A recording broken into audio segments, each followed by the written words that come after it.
Hey everyone, welcome to this episode of Deeper Than Dough. Today I'm joined by the amazing Dr. Dee calling in from London.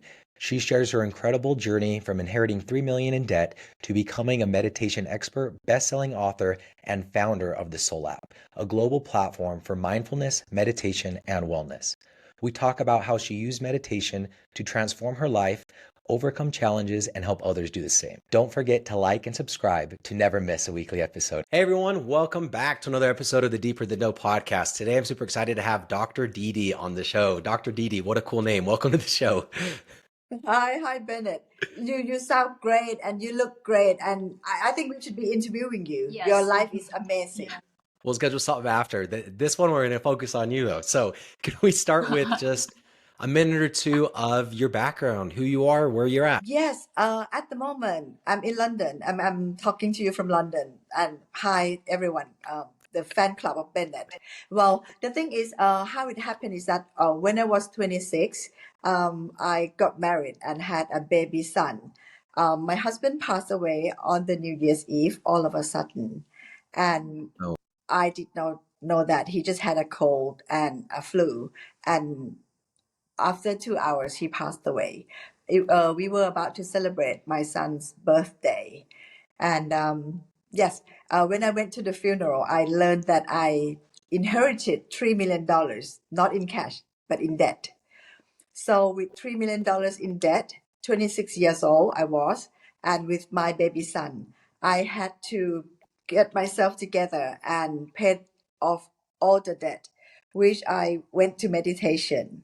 So I paid off all the debt within less than a year and earned few times more with the meditation, because the meditation, it was actually, I did not know about meditation before.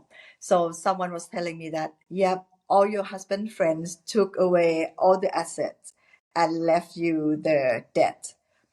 Instead of taking a revenge or being angry with them, someone said to me that if you want to get back at someone, begin by getting your life back. And I said, how? They said, okay, go and be with yourself. So while I was trying to do the walking meditation, I said, oh, this is good. So I can focus my mind to curse those people who cheated me. Have you ever felt that? Yeah, you just want to focus your mind so that like a small lens, so you can curse someone that you hate so much. But then at that moment, I saw my mind was going out, reaching out and cursing that person. The moment I saw like my mind was going out, that moment the thought disappeared. It was like the human freedom knowledge happened to me for the first time, that oh my God.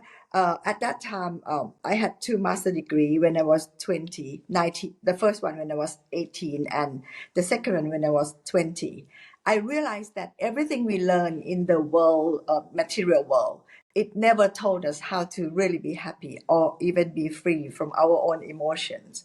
And that moment, I found freedom.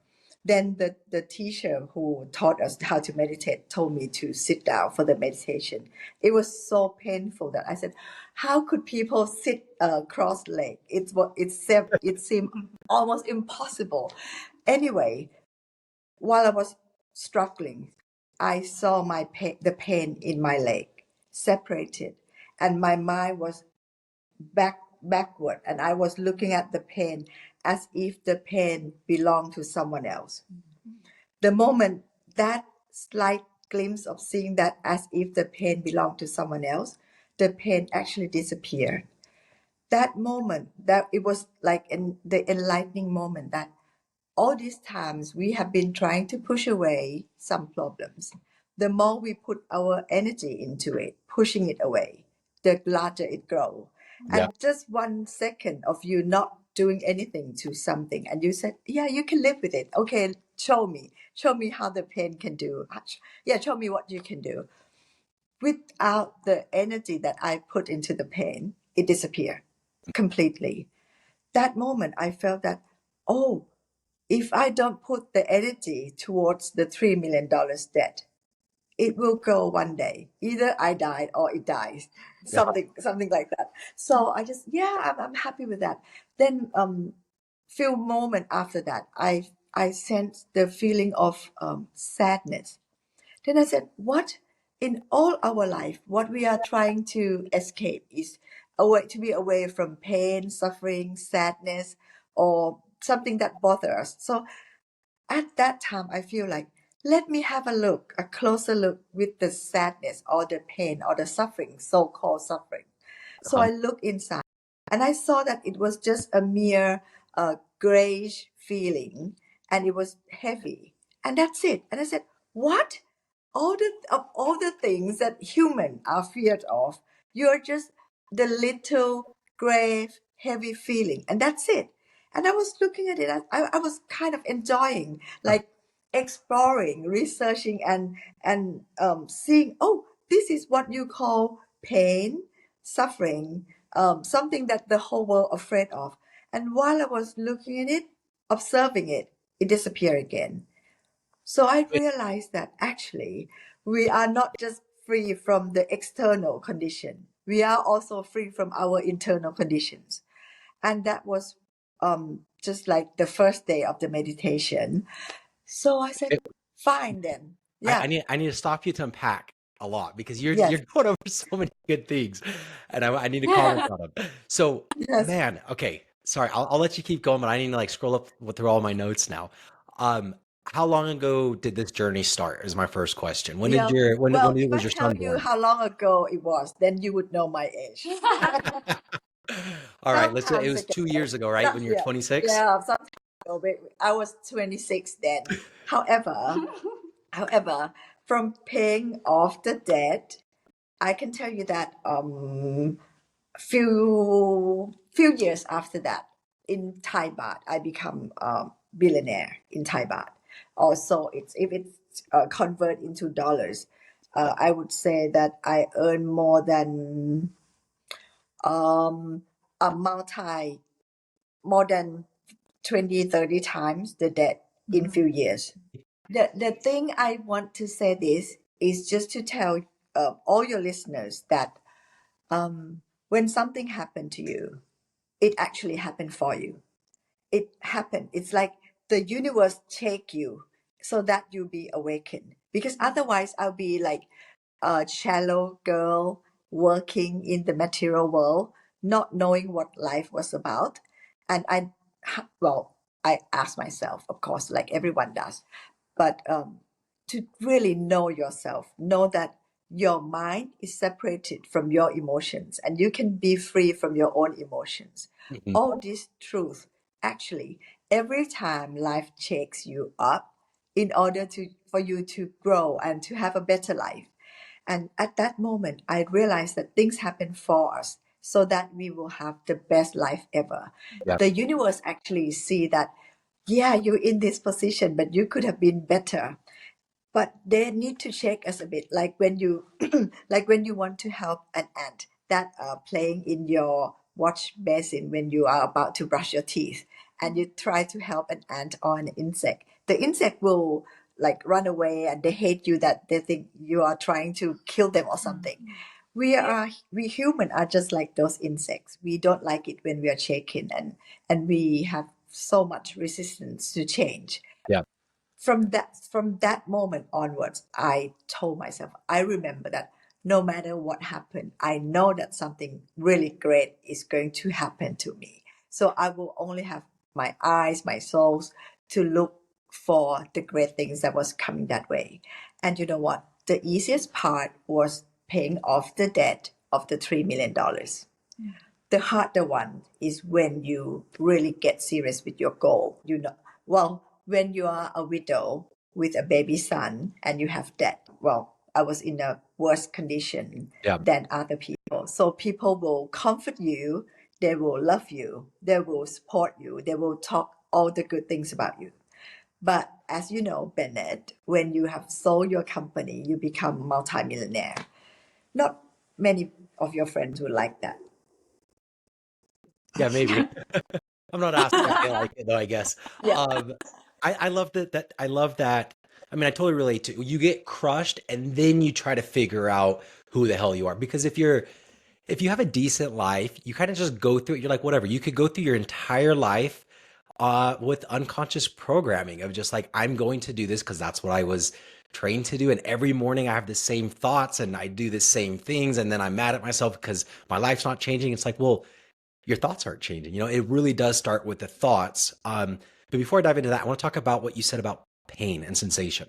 So this is how I understand it. We have consciousness and it's just an awareness, right? So it can be aware of pain inside my leg, and it can also be aware of your voice.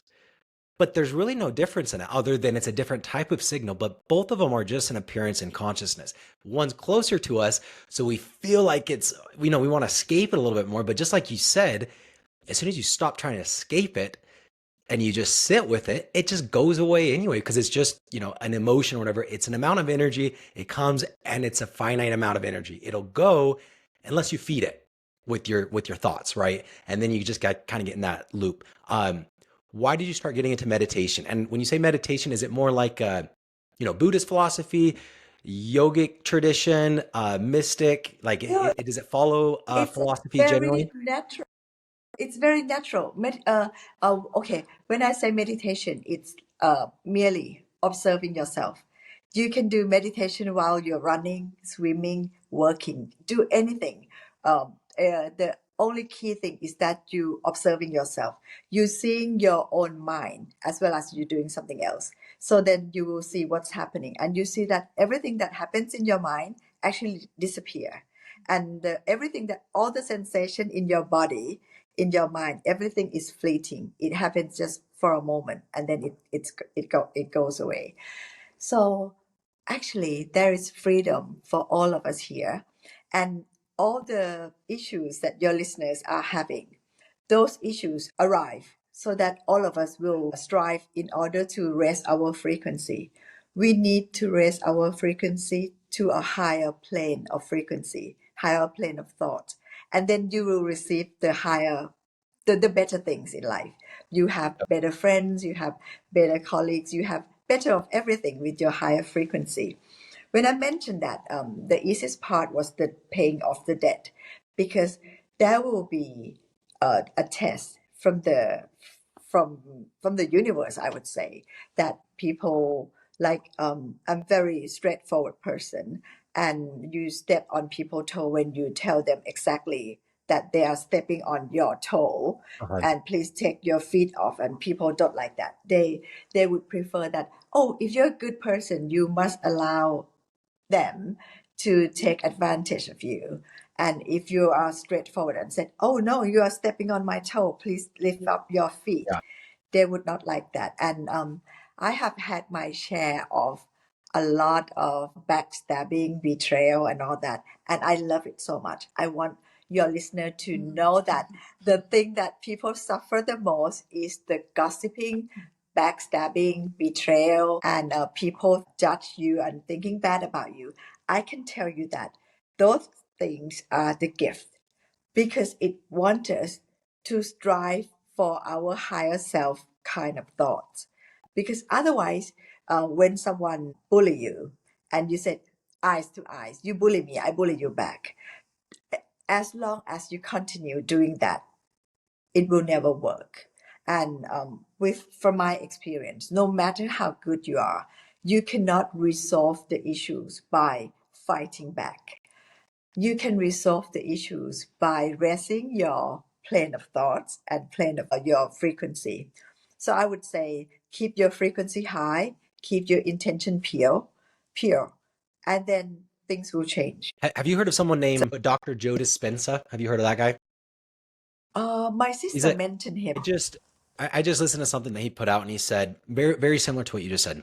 So your personal reality, I mean, your reality is determined by your thoughts, actions, and emotions. Um, we want our lives to change, but we're not willing to change our thoughts, actions, and emotions. So it's like, well, I want external changes, but my personality, because your reality and your personality are both determined by the same thing, right? Thoughts, emotions, and actions. And it's like, well, I want my external to change without my internal to change. And it just doesn't work like that, because you have, I think I've heard it's 95% of the thoughts you have are just repeats from the other ones. So that's something that I work on a lot, is like, okay, I'm noticing that I'm having this thought like about the neighbor and the garbage can. I don't know, that just came to mind. I'm like, and I'll try to come into it now from a conscious perspective, and I'm telling myself now, I don't need that thought. I don't need you to tell me that every time I take out the stupid trash can, right? And trying to break those thoughts, actions, and emotions, trying to change my personality in order to then change the reality. And man, it's working. I think it's working. And it sounds like it's working for you. Would you agree with that? I would say that skip over that thing completely and Thoughts, emotions, put your and actions. focus. Is that what Yeah. you're talking? Uh, Okay. yes. Like for example, you are thinking about the garbage can that your neighbor is putting there. It's just a decoy, so that your mind keep going back to that garbage can that your neighbor put in front of your house.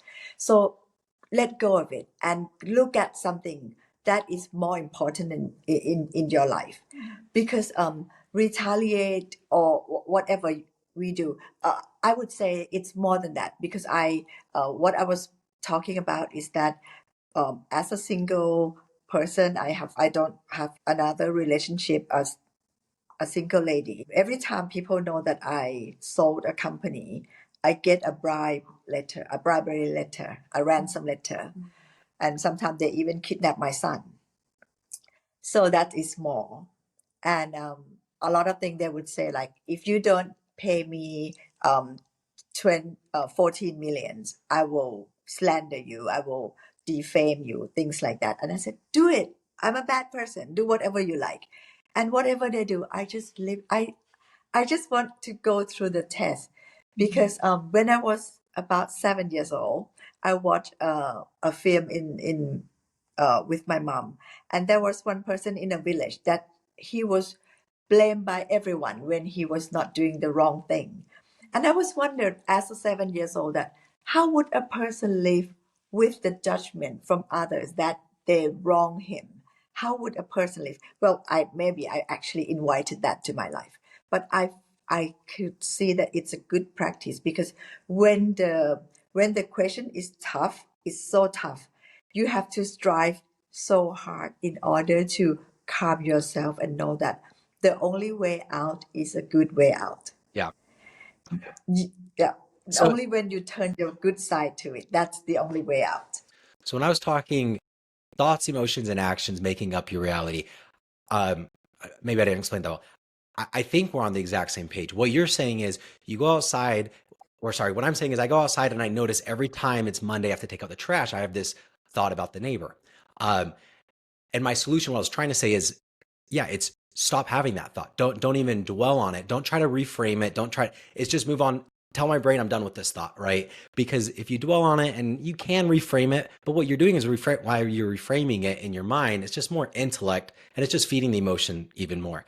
But what I was getting at is you focus on your thoughts, which then have effect on emotions and your actions. But it does come down to, like you said, I mean, thoughts, being present with your thoughts and recognizing them as thoughts. I think with Sam Harris, he said, any thought that goes unrecognized as a thought, which is most humans' thoughts every day, is just unconscious living. If you're not aware that you're thinking, it's unconscious living. And I'm like, ooh, that's cool, but that's also hard to always be conscious, or even be conscious some of the time, right?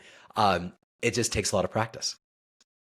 Would you like to hear some secret that is not commonly said? Yes, let's hear There it. are that actually things happen to you so that you will give up on that spot and move somewhere else. 7 years ago, I got a ransom letter, and it was they were threatening me, life threatening me. And then I said, I will bear with this, and I don't care, I don't mind, do whatever they like. And then I stick and stay, and I was very happy. Then 7 years later, I look back and then I realized that sometimes life wants you to move on, to move out, to move away. And life was sending you the small messages. Maybe life is telling you that go and live in another city for you, Bennett. So you won't have this kind of neighbor, or move your house. But at that time, I feel that, yeah, I can live with bad things without feeling anything. there is a certain point when we actually observe our inner feelings so much that we can live with the external things. But actually, the universe is saying to you that I don't want you to live with that external thing. Even though you can observe it and it doesn't bother you, move somewhere else. It's going to be better for your life. And then I realized that because we raise our stamina because of our observation and it doesn't bother us and we can always think good thoughts. But sometimes you have to tell the difference that are you because when something happens, I will ask that, dear God or dear universe, are you sending this message in order for me to test my patience, for me to stick with it and practice myself? Or are you signaling me in order for me to move away from this thing and I will be better off helping more people somewhere else? So the hardest thing is to know the difference, that this one you have to be persevere, but this one you just say the universe wants you to go somewhere else, Yeah. do better thing, something better. So that's a difference. Um, You might own your I want to house. jump into that on because it's really telling the difference between a thought and an intuition, right? Like, is this a worry or a fear that I have programmed in me, or is this an intuition that I should follow? And I do want to ask for tips on how to do that. But before, I just wanted to address, because you've said this two or even three times, things happen for you, not to you. And I like that. I Yeah. recently heard that, I don't know where, but it's like, it's the mystic philosophy of like, oneness of the universe. So if the universe is all one, that means you are God or a part of God. And then you can review, and then you can look at life as, okay, I'm doing this to myself. And then when you look at it like that, it's same thing, right? Things are happening for me, not to me. I'm making this happen. It's just a completely different perspective shift.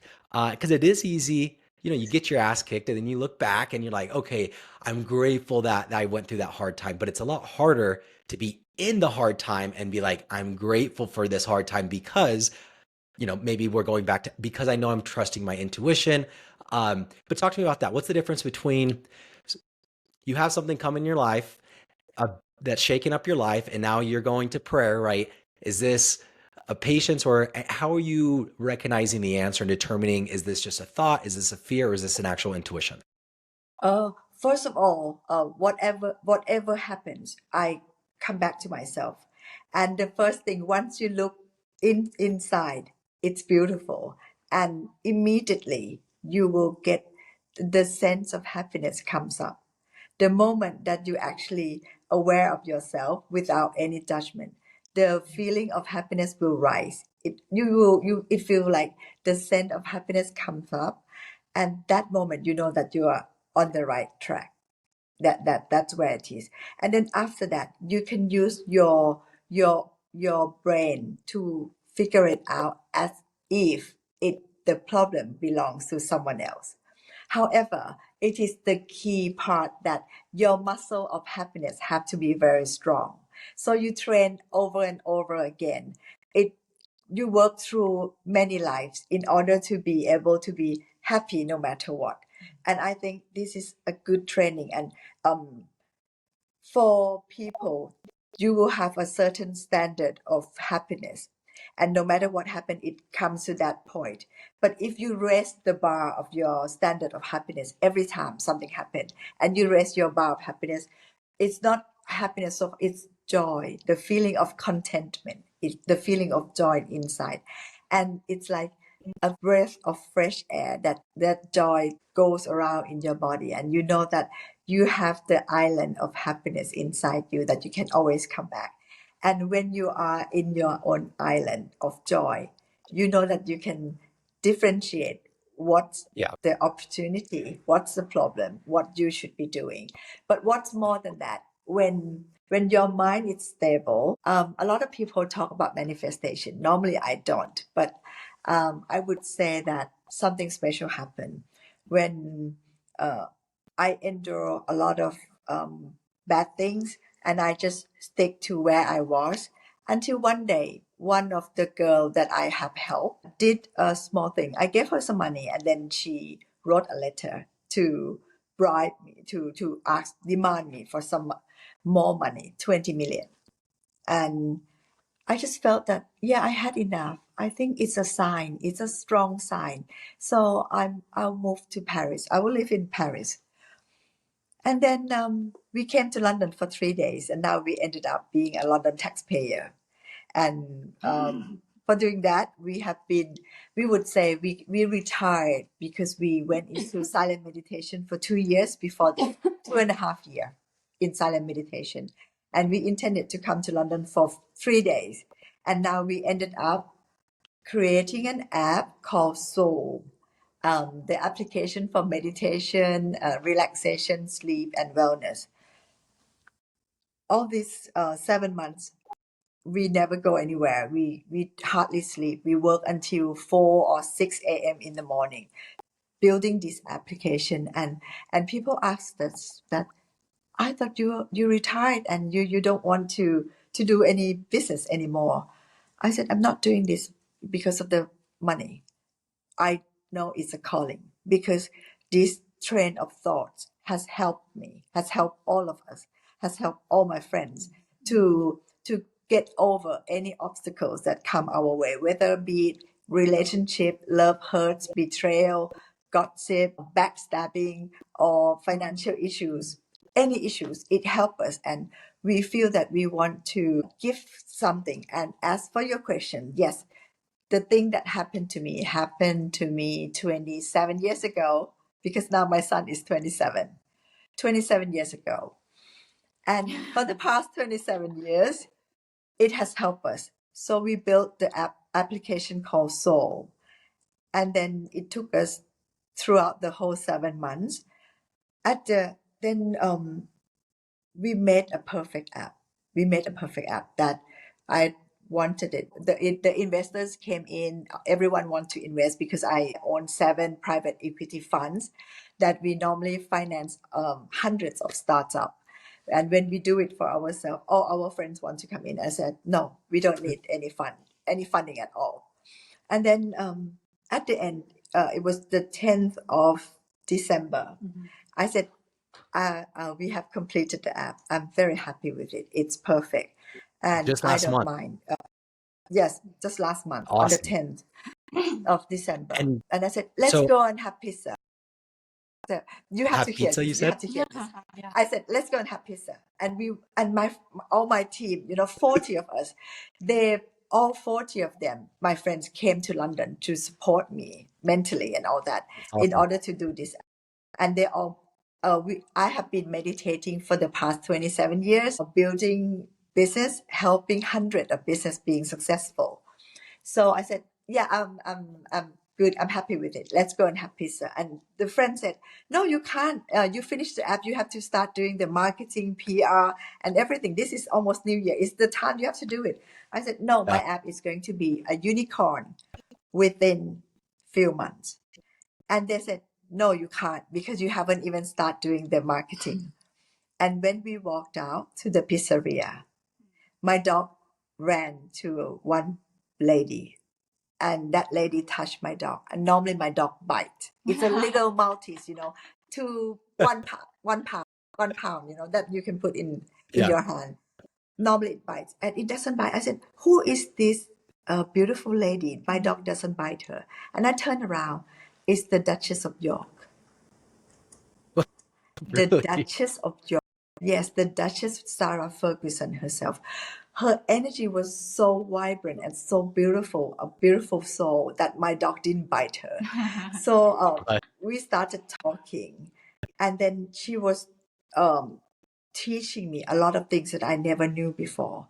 And she wanted to help the whole world. And I told her that we have the platform, and now we are inviting gurus around the world, like gurus from every country around the world. And when we heard her thought, she had been through life storm, and because our application, so we don't use script writers. Everything is live teaching from all the gurus teaching live, non-scripted, not from generic script writers. And when we announced this, a lot of script writers contact us, and we interview them and to do the translation into 17 languages. And they said, "Oh, but by the way, they're struggling for £1,000 for the rent." I said, "Yeah, then if you are struggling for the money, you should not be writing about manifestation or wealth." So what the problem in this day is the people who are struggling on that issue, teaching you how to get over it. It's like you are asking people who haven't been to Utah, telling you how is Utah like, or asking people who haven't been to Paris, how is the Eiffel Tower looks like, and I that run doesn't into work. that. It So My mom yeah. gives me financial advice as well. I mean, the good advice is don't take advice from people that aren't where you want to be in that particular area of advice, right? Um, so anyways, that's super funny. And I also the dog story, I'm gonna ask if I could borrow your dog. I suck at interviewing people because I mean like job interviews because I just trust everybody off the bat. I need your dog there, and if it bites them, no hire. If I'm just joking. Um, but that's super cool. We are running at the end of the time. I'm gonna have to have you on another show here in a few months because there's a lot. I really want to dive in like the style of meditation, and because I've only been in this a year or two, and in the year or two, I've definitely seen more progress in my life than anything else, and I definitely do attribute it to mindfulness and meditation. So we're gonna have to jump on another show. But as we close out here, Dr. Didi, any last words, and then also can you let us know where listeners can connect with you, learn more about you, the app, the programs that you're offering, all of the above. Yes, please. So go to download the application called Zoul, Zoul, and imagine you will see 100 free audios in 17 languages. So that's almost 2,000 audios, and we're That's all. increasing it every day. And the Duchess of York, she has been through a lot. She's now our shareholders and partner, That's so cool. and one guru. That's That is the power of yes. manifestation. So if you want, and she's going to be answering a lot of issues that people are having, and I think it's the time that we trust each other, we help each other. Everyone is having wounds in life, and everyone has been through suffering. I learned from her. She's now my teachers, that she wants to help so many people, and now she's helping people through Soul. So yes, I want to tell your audience that whatever they are having, whatever the problem is, it's sending you to the best place ever. It's going to give you the best life that you can never imagine. The worst the problem is, you have to accept it. The faster you accept it, the better your life will get, and the faster you get the great things coming your way. The only thing that delay great things is your resistance. The longer you prolong your resistance, the longer it takes for the good things to come. So my advice is stop the resistance and accept it, that thank you, thank you, thank you. This is going to be great for me. Thank you. And just I use say thank you amen as your to that. mantra. I double and triple that. That was, yes, I couldn't agree more. Um, and that's, I'm sure, what the meditation goes into, right? I mean, because again, back to the example of pain in the foot. Pain in the foot is no different than the sensation of this light hitting my eye. So can I reframe those through meditation and really see that it's just sensation? That's all that it is sensation. It's just our perspective that's labeling it as good and bad and putting those filters. So Dr. Didi, you're awesome. I would love to have you on again if you'll accept. All of the listeners, let's go freaking download the app. I'm definitely going to do it, and I'm going to add that to my daily practices. So super excited. Thank you so much, Dr. Didi, for sharing everything on the show. Thank you, Bennett Maxwell. You wonderful. Wonderful. See you again.